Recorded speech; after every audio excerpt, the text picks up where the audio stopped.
Ya, selamat datang kembali di podcast PNN. Kali ini episode 1 ya, Nyo ya. Ya, Ya, dan kali ini kita ada yang beda, teman-teman.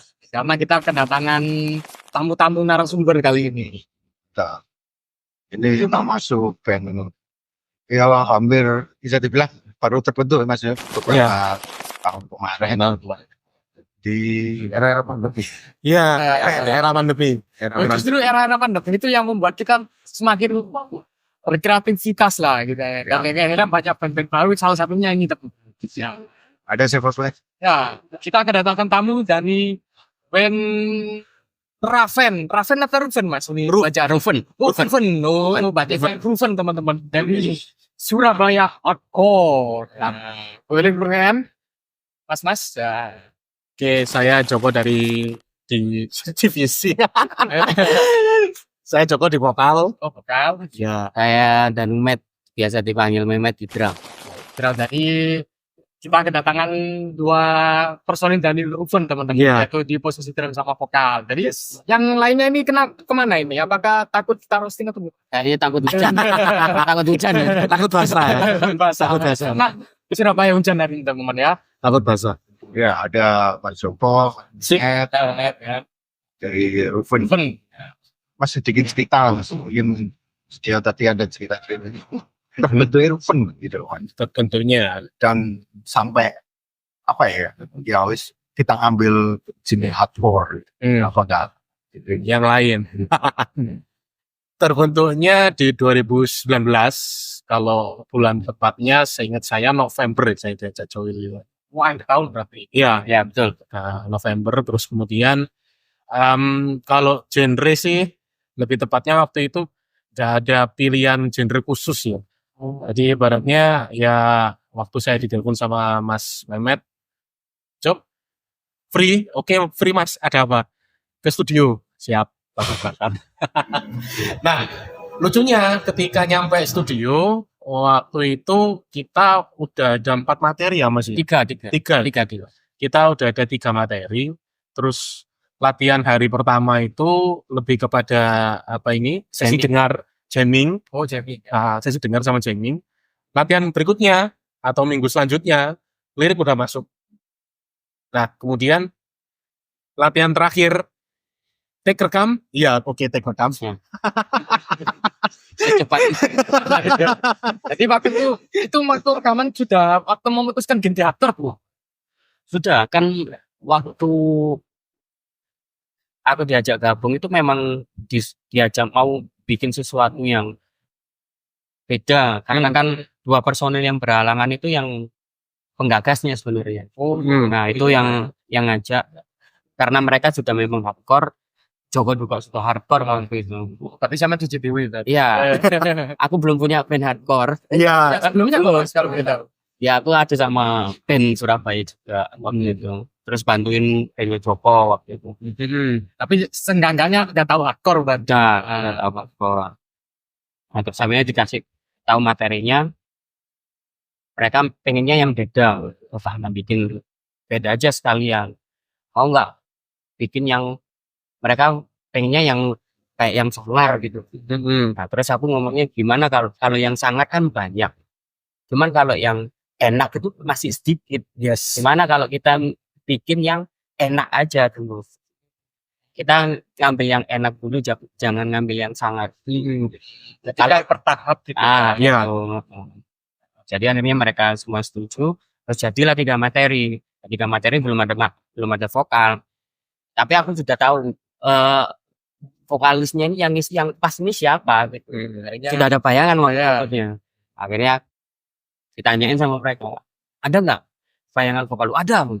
Aku pede aja, pasti dia mau gitu. Padahal belum tentu. Belum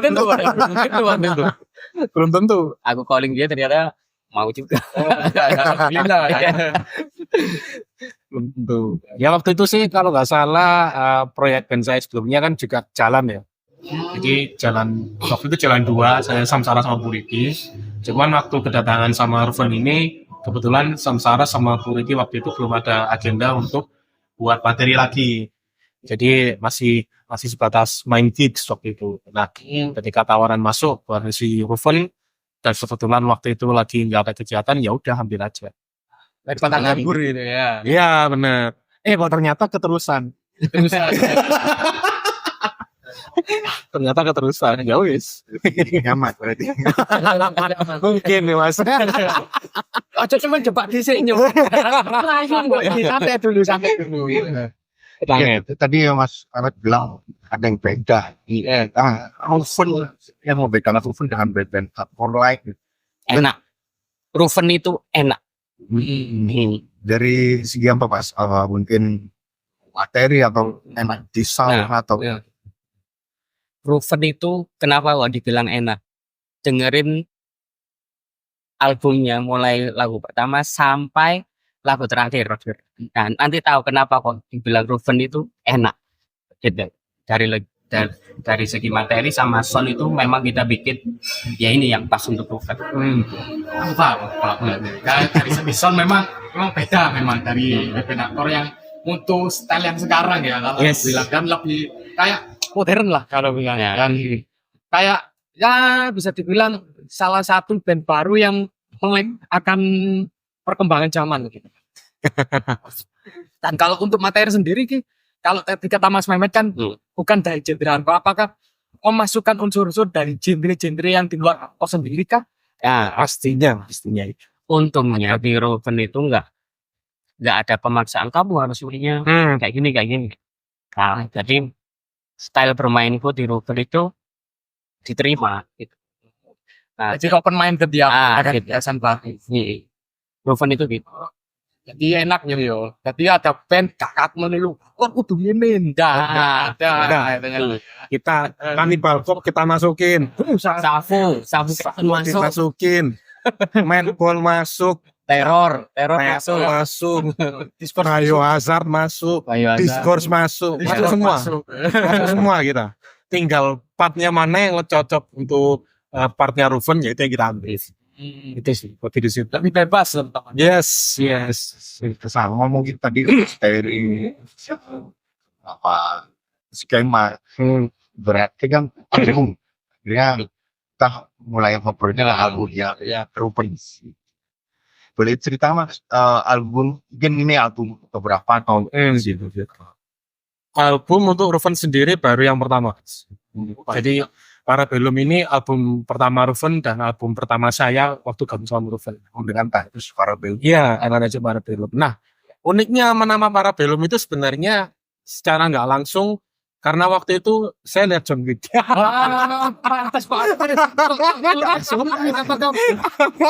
Iya ternyata.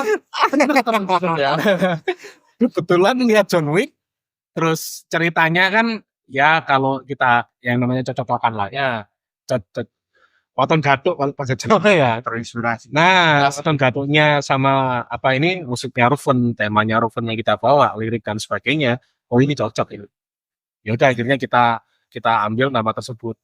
Tapi jauh sebelumnya kalau ngomongin John Wick sebenarnya nama Parabellum itu saya ambil dari film The Punisher. Tahun 2005 kalau nggak salah. Oh yang dari Unipa. Ya, kan itu ada apa ini tulisannya civis versi Parabellum. Nah, kita ambil yang Parabellumnya itu. Nah, ya karena cocok dengan berbagai kami bawa. Nah ngomong-ngomong apa yang dibawa sama Ruven untuk tema sosial pasti kan membawa kayak ya gerakan-gerakan atau untuk ISPO atau apa. Untuk gerakan sendiri itu membawa gerakan apa atau gagasan apa yang di dalam album Parabellum. Jadi Parabellum ini memuat semua sih Mas. Jadi yang kita ambil itu ya kehidupannya kita sehari-hari ada, politiknya kita nyinggung juga ada. Ya terus kemudian hal-hal yang seputar isu-isu kemanusiaan kita pun juga masukin di situ. Jadi semua unsur yang kita buat bareng-bareng pada saat tahun 2019 sampai dengan menuju 2023 itu kita jadikan satu semuanya di sana. Kita gitu sih. Tapi lebih banyaknya kita menyinggung isu sosial. Oh sosialnya lah ya. Karena memang akun kan kebanyakan sosial. Yes, kita nyinggungnya lebih. Biar kakak persaingannya. Lah kakak temanya apa ya? RKK semuanya masuk.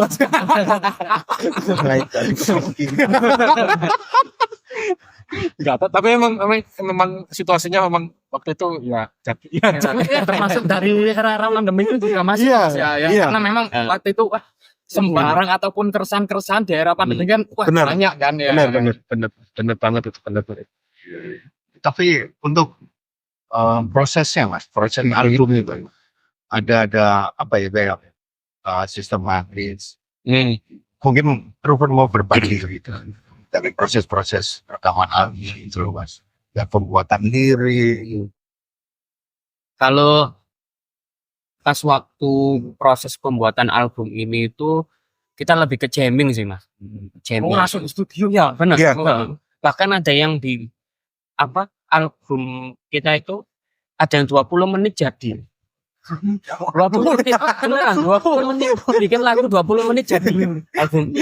Kalau nggak salah itu yang judulnya apa ya? Stand Your Ground. Stand Your Ground. Oh, standar dua. Itu 20 menit. 20 menit ya. Kebanyakan lebih ke jamming terus.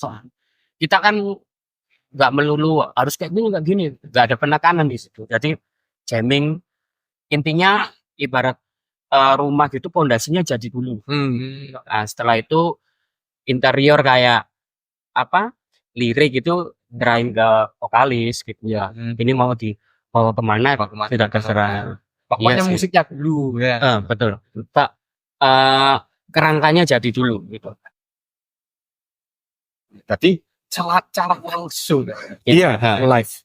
Soalnya kan beberapa band kan ya mungkin prosesnya beda-beda. Ada yang setoran, hari setor sendiri, Iya. vokalis setor di Enggak. Ruben enggak. Enggak. Kayaknya kalau pakai sistem store-storan malah lama. Lama Malah dari nggak situ. malah lama. Dari situ bisa kira-kira. Malah nggak jadi. Iya. Albumnya semakin mundur, agendanya nggak jadi semua. Oh, makanya prosesnya dari berbentuk sampai awal album itu pertama. Itu dikatakan berapa tahun? 19. Hitungan 20 lah ya. Iya. Nah. Karena akhir tahun soalnya. 2 tahun sudah ada. Setahun belum termasuk cepat. Apakah ada kayak konflik-konflik gitu Mas dari Pasti. kayak konflik kan pasti kayak perbedaan pendapat atau Iya, apa gitu. Oh iya. Pasti ada. Cuman yang konfliknya bukan yang konflik gimana, paling ya cuman beda pendapat. Jangan gini, jangan gini. Cuman kita ambil suara terbanyak sih. Iya, ya namanya band temen-temennya pastilah kepala itu ada berapa gitu ya, itu pasti ada yang beda terus ada yang tapi ya caranya gitu. Tapi Iya. terbanyak ambil enak ya ojo dia dewi ya kan bilang Jawa men ini. Yang terpenting ini sih, selain ambil suara terbanyak, yang lebih penting itu nyamannya personil itu dia masuknya kemana. Ya kan, ketika buat lagu. Misalkan buat lagu lebih dominan, saya kepengin riff gitarnya tuh kayak gini. Oh ya wis, bikin riff gitar kayak gitu. Nanti kita yang ngikuti. Nanti kita yang ngikuti. Tapi secara langsung istrinya udah dapat ya. Iya. Ya. Jamming gitu ya. Kayak gitu. Tapi ada halangan pas jamming. Jammingnya itu harus kayak di koordinator dulu atau langsung tua gambar Ya spontan sih langsung. Spontan. Ya kayak misalnya si gitaris punya riff kayak gini. Terus langsung aku isi. Gak lama dia pasti langsung teriak-teriak. Udah jadi. Sesimpel itu. Langsung jadi. Gak nyangka ya. Ya, tapi Langsung jadi. kalau ya aku pribadi sih justru itu susah. Kan tiba-tiba tua teman Langsung jadi. apalagi vokal tiba-tiba keluarin lirik di luar kepala. Iya, di luar kepala. Tapi kalau ada kesalahan ya gimana itu nyelesainnya? Pas jamming mungkin dari vokal atau liriknya ada itu. Itu sentuhan hasil akhir itu mas. Jadi kan jamming terus kita rekam gitu kan sama Oh, handphone gitu. paham. Iya. Berarti dalam satu sesi latihan itu bisa jadi satu lagu gitu. Betul. Yes. Betul, langsung jadi satu lagu. Nanti sentuhan akhirnya kan di Joko mau ngirim lirik kan. Liriknya kayak gini mah. Nah itu baru kita nanti bagusnya kayak gini. Paling cuma tipis-tipis aja sih. gantinya cuma tipis-tipis. Nanti waktu next latihannya baru disempurnakan gitu Mas. Iya. Biasanya latihan keduanya sudah jadi langsung Bahan jadi bentuk sudah ada iya, di sudah jadi bentuk. Sudah jadi lirik, udah ada yang mau dibawa, udah ada isu yang mau kita bawa, satu latihan kedua. Keren ya, gak nyompo ya. Saving. Gak nyompo. Menit jadi. Ya akhirnya itu secara nggak langsung ya, karena kita sudah sering seperti itu.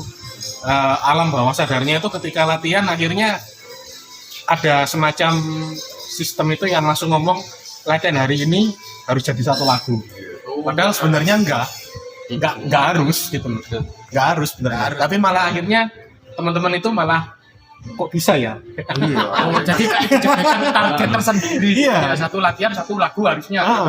Bahkan ada yang kayak waktu gitar itu sebenarnya nyari sound sebenarnya masih nyari sound terus dia iseng-iseng gitu terus tak iringin udah jadi malah udah jadi lagu Lagu terakhir ya? Heeh. Lagu terakhir sih. Namanya apa waktu itu kalau nggak salah sih? Apa ini? Membara. Oh, Mbara. Di album para film juga. Iya, ada Membara. Membara. Jadi waktu itu Mas Dupel lagi ngejam pengen kayak ada unsur greencore atau death metalnya. Di blasting sama Mas Mehmet. Wis jadi. Jadi wis tinggal bikin depannya kali gimana nih? Oh, depannya kayak gini. Biasanya kan bikin lagu itu depannya jadi dulu terus tengah ini enggak rap sampai belakang jadi depannya enggak ada depannya enggak ada Penhui spontan. Ya. Itu. Keunikannya Rovan di situ sih teman-teman. Ya tadi OCC mungkin bagi Mas Irfan kan ya seperti sistem dari Jamie. Mungkin itu hal yang kamar dilakukan.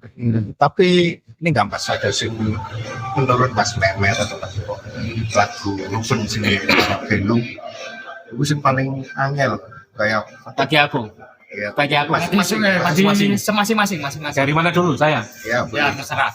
Kalau dari saya pastinya yang track nomor 6 kalau nggak nomor 7 itu judulnya Para Belumnya.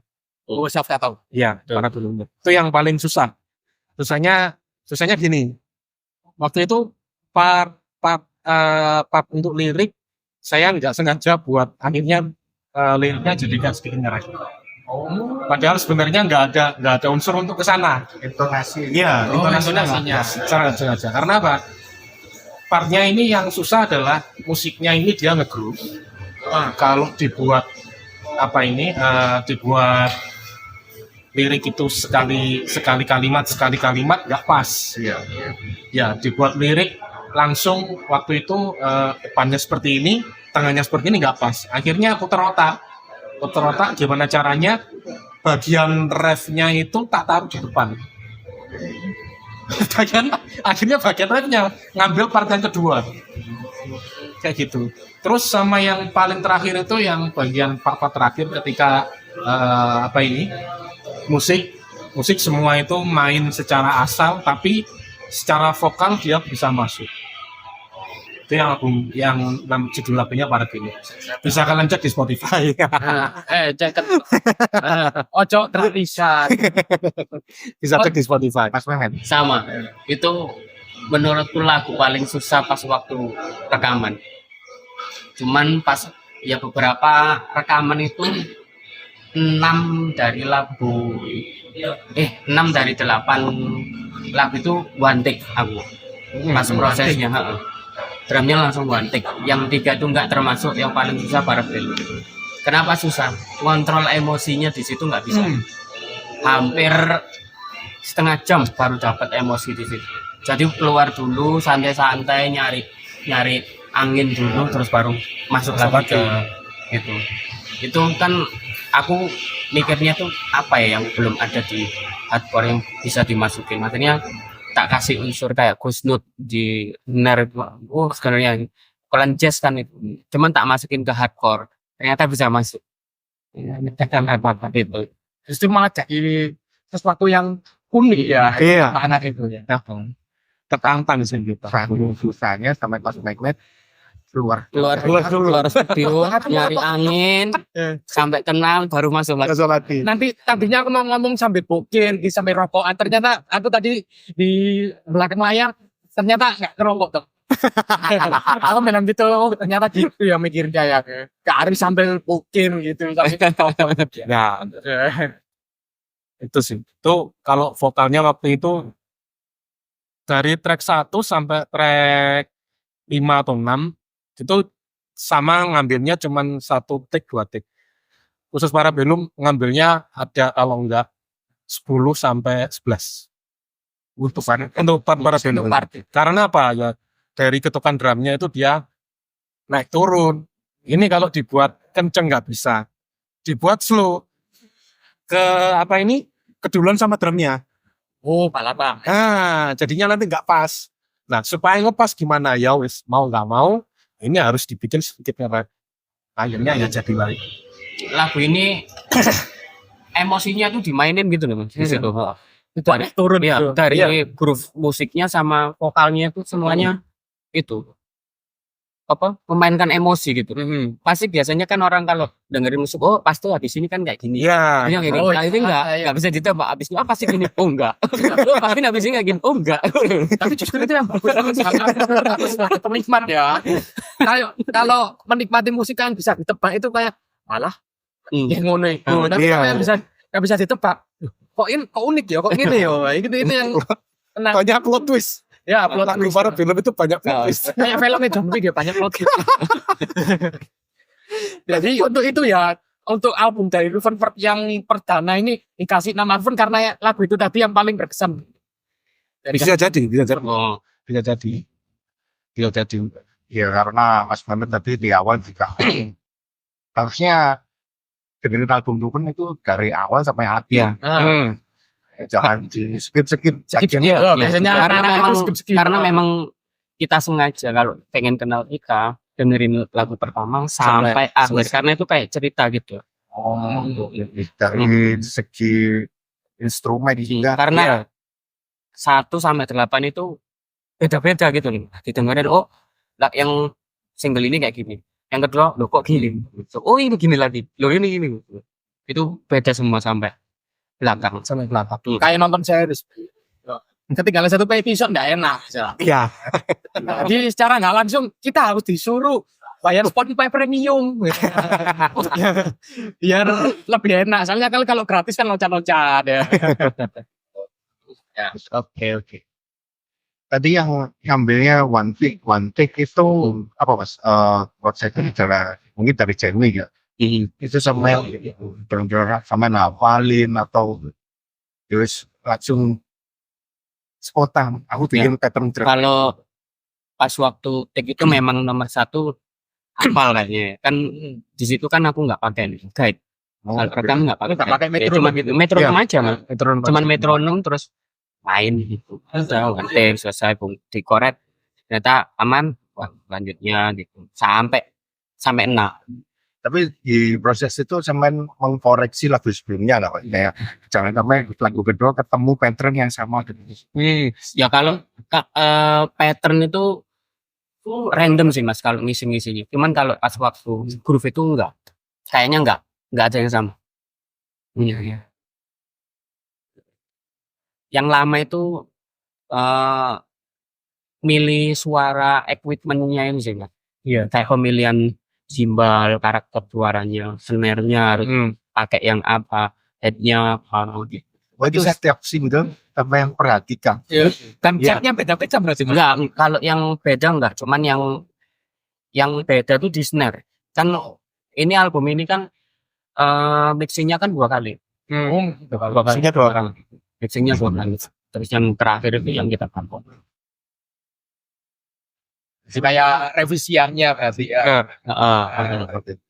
Jadi kan setiap lagu snare-nya harus ini. Nanti lagu kedua snare-nya ganti ya Bang. Oh enggak. Cuman itunya aja Mas, sebelum take itu loh. Itu benar-benar dipikirin matang-matang dulu. Dibayangin dulu di sini. Ini suaranya ini arahnya kemana drumnya gitu.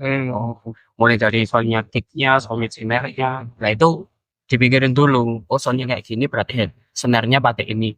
suara simbalnya cocoknya yang kayak gini bisa nembus suara gitar, oh berarti soundnya harus kayak gini, pakai yang ini gitu. Di vokal pun sama sih sebenarnya. Jadi karena kenapa kok sampai mixing 2 kali? Karena lagu yang bikin awal itu temponya kenceng semua. Nah, lagu yang kedua temponya naik turun. Nah, ketika naik turun, warnanya lebih enak yang naik turun daripada yang kenceng. Akhirnya yang kenceng gak direvisi swing, lebih ke diperbaiki sedikit-sedikit. Hanya dipoles. Oh, yang ini biar sama kayak take yang kedua, ditambah ininya. Kalau yang take pertama itu satu satu take itu satu lagu. Jadi satu take vokal itu satu lagu. Nah, yang kedua baru kita timing, baru lebih di timing. Supaya apa? Masuk warna vokalnya dia nggak berubah, terus powernya dia tetap ada. Nah, yang jadi catatannya dari Mas Ahmad waktu take vokal, suaranya ketika take-nya itu memakan waktu lama, itu malah lebih enak. Soalnya kadang dia itu random. Iya, kan waktu di studio belum masuk ke rekaman gitu, kan aku sedikit hafal liriknya sama nadanya dia. Pas waktu masuk studio rekaman, pas waktu dia take beda, bukan pakai lirik yang biasanya itu. Loh, kenapa beda? Lebih enak ini Mas, loh ya udah.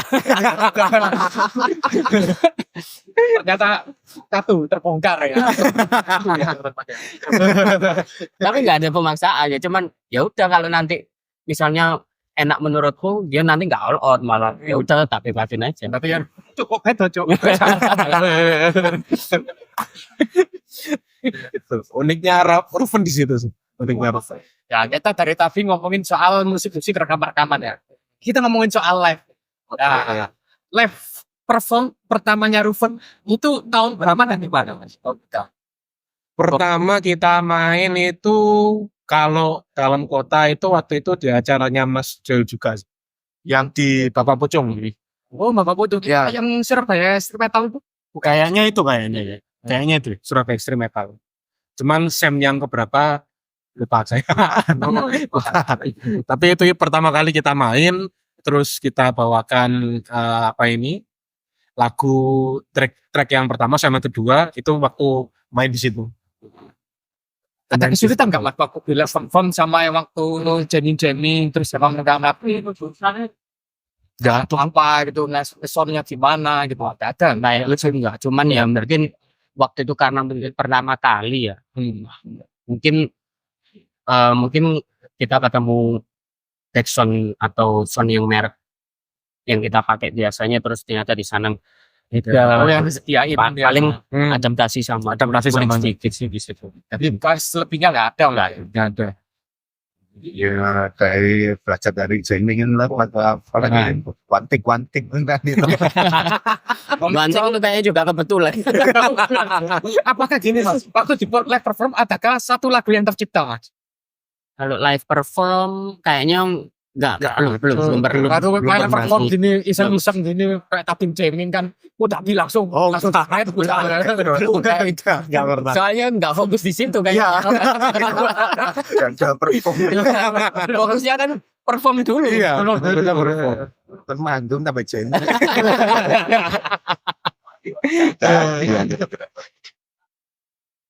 Itu yang pertama, terus keduanya itu kita waktu masih promo yang track bukan album ya, track yang lagu-lagu yang pertama yang masih belum launching album berarti belum. Kalau launching sudah. oh launching sudah Launching sudah. Cuman waktu dapat alasnya pertama kali, nah setelah dari Surabaya Extreme itu kita ke Jawa Tengah. Ya, kita ke Jawa Tengah. Waktu itu kalau nggak salah di mana ya? Batang. Ya di Batang sama Tatsu. itu Sama Tatsu. Ya itu pengalaman pertama kita main sama ya hitungannya pengalaman pertama kita pribadi masing-masing. main sama band besar, event besar, dan kita pengetahuan untuk sound juga waktu itu di situ. Jadi pengaplikasian dari yang sebelum-sebelumnya itu kita perbaiki, kita bagusin waktu bermain di Katawiga, waktu perform di Batam itu baru nemu, oh Rufon itu warnanya ini ya, Dan harus begini. nah Iya. Jadi wis gak pas mana Pak. Soalnya udah tadi harus gini udah. Untuk warna sound ya tapi. Iya, warna sound. Warna tapi kayak sekarang nggak langsung skenanya sini sama skenanya sana agak beda Mas ya. Kayak seleranya atau gimana gitu. ya sama sih mas, Sama aja. sama sih mas, antusiasmenya juga sama kok, antusiasme juga sama.